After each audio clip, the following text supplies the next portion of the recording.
un législatif justement qui a parlé d'NRTV ce soir à travers un postulat. Faut-il, oui ou non, retransmettre les séances du conseil communal?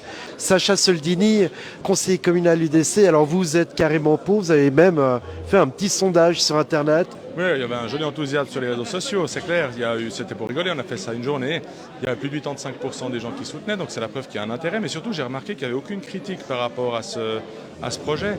Donc je suis vraiment convaincu que les séances du conseil communal doivent être, on va dire, transmises au plus large public possible. La ville de Gland le fait déjà, ça fonctionne bien.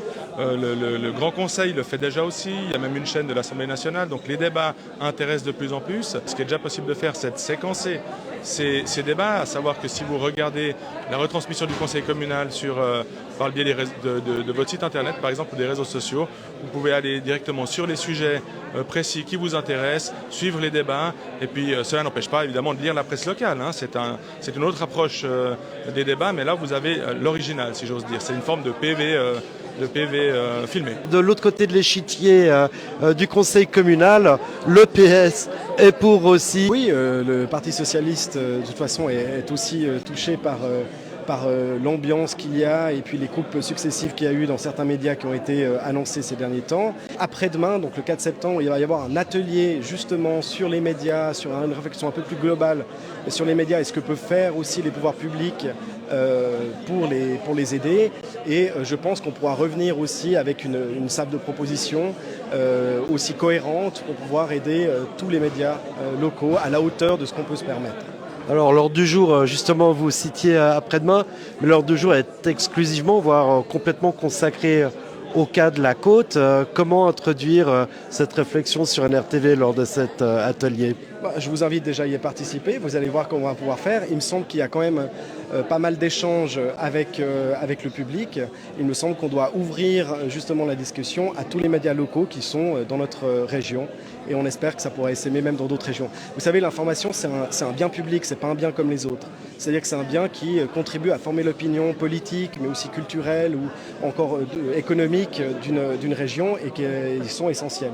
Et c'est en ce sens-là qu'il faut à la fois participer à cet atelier, mais aussi vraiment pouvoir, en concertation avec certainement d'autres partis qui partagent notre vision, pouvoir faire un paquet cohérent et proposer des solutions.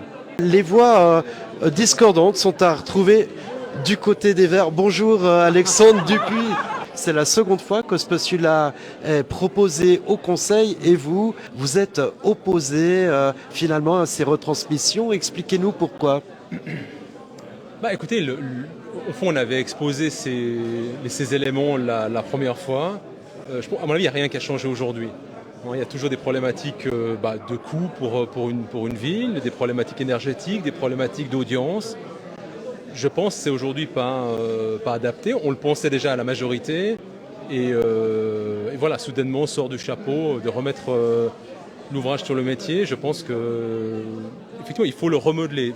J'espère que vous avez aussi entendu ça. Au fond, je pense qu'il peut y avoir l'intérêt à faire des capsules, des reportages spéciaux, mais de filmer bêtement le conseil, déjà même pour nous, c'est long. Personne ne les suivra. Mais voilà, c'est mon avis, c'était l'avis de la majorité. Je suis pas seul à avoir compris ce qui s'est passé ce soir. Tout le monde a changé d'avis. Alors voilà, mais encore une fois, j'espère que vous avez compris, c'était pas un commentaire contre NRTV, bien au contraire, mais contre ce qu'on pourrait en faire. Mais vous pensez qu'il n'y a aucun intérêt finalement à filmer le premier échelon de la démocratie? Pour vous, il ne faut pas finalement cette transparence? Ah non, alors je vous arrête tout de suite. La transparence, elle est déjà là. C'est pas parce que vous filmez que vous améliorez la transparence. On a beaucoup de documents écrits. Vous savez que par l'écrit, j'imagine que vous le savez, passe aussi beaucoup d'informations. Les médias vidéo ne passent pas nécessairement plus d'informations parce qu'il y a une vidéo. Ça, je pense qu'il faut s'enlever cette idée de la tête. Donc je pense que là, on n'améliore pas, à mon sens, la transmission de l'information. En tant que président, vous penseriez que ce serait un outil essentiel à la démocratie que ces retransmissions? Alors non seulement ce serait un outil, en plus ça permettrait d'avoir une transparence totale sur les débats qui se passent au sein de ce conseil et que les gens puissent connaître les opinions de chacun. On nous oppose qu'il y a un PV qui est fait. Est-ce que le PV est suffisant? Effectivement, mais je me pose la question de combien de personnes, à part nous, lisent ces procès-verbaux.